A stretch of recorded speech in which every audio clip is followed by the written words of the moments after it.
यो चाहिँ निर्माणाधीन लाङटाङ हाइड्रो पावरको ड्याम साइट 20 मेगावाट क्यापासिटीको।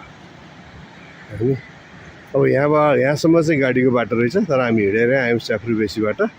यहाँबाट चाहिँ रियल ट्रेक सुरु भयो। अब यहाँबाट चाहिँ अब गाडी जाँदैन, गाडीको बाटो पनि छैन। अब यो बाटो हुँदै हुँदै यो हिमालदेखिको एरियातिर जान्छ।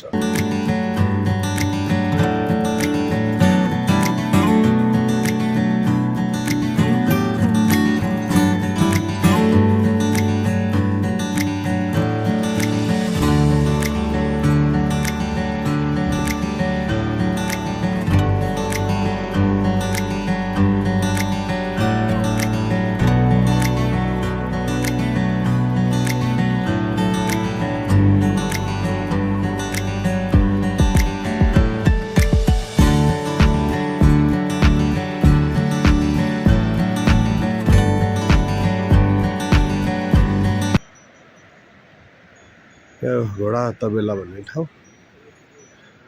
यहाँ याकहरू चलिरहेछन्।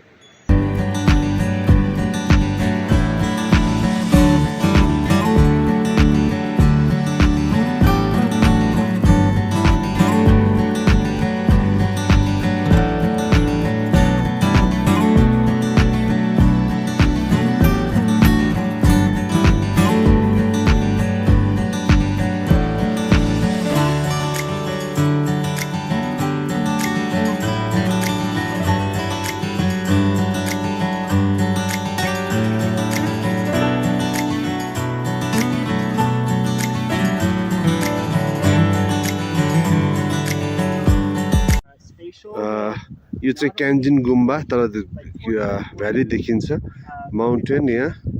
अनि यहाँ चाहिँ माथि चाहिँ ग्लेसियर लेक छ। अब हामी जाँदैछौँ लाङटाङ माउन्टेन र यो ग्लेसियर चाहिँ glacier lake. It's a big lake, frozen, अहिले जमेको छ पुरै। आज हामी मार्च 3 2025 हामी यो चाहिँ लाङटाङको ग्लेसियर लेक, एउटा ग्लेसियर लेक छ, त्यसमा आएको छ। यो फ्रोजन छ, पुरै फ्रोजन छ, तर अलिकति हामी हिँड्नलाई चाहिँ अलि रिस्की होला जस्तो लागेर अगाडि गएनौँ। तर ठुलो लेक छ यो, लाङटाङबाट आएको, लाङटाङ माउन्टेनबाट ग्लेसियरबाट आएको ठुलो लेक।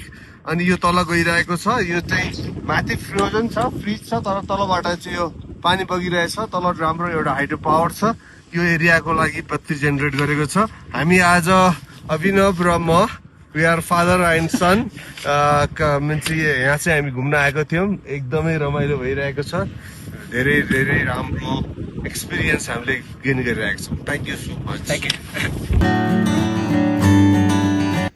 माउन्टेन गोटहरू देखिन्छ यहाँ प्रशस्तै।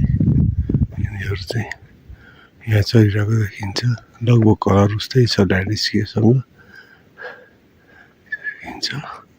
यो देखिएको पहाड चाहिँ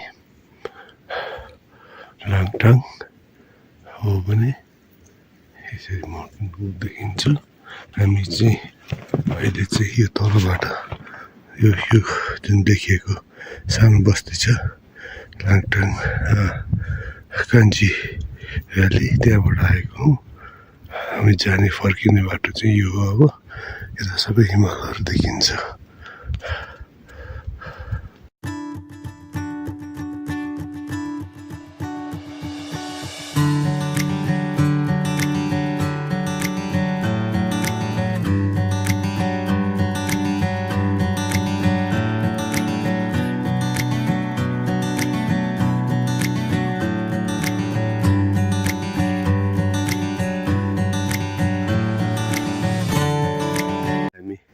क्यान्जी लोवर पिकको मा छौँ, 4400 मिटरमा। यो चाहिँ लाङटाङ हिमाल, यो ग्लेसियरहरू देखिन्छ यहाँ, ग्लेसियर। अब हामी यहाँबाट यो बाटो हुँदै यो रिज हुँदै त्यो माथि देखिएको खैरो थुम्कामा जान्छौँ, त्यो पहाडको ठ्याक्कै हिमालको छेउमा।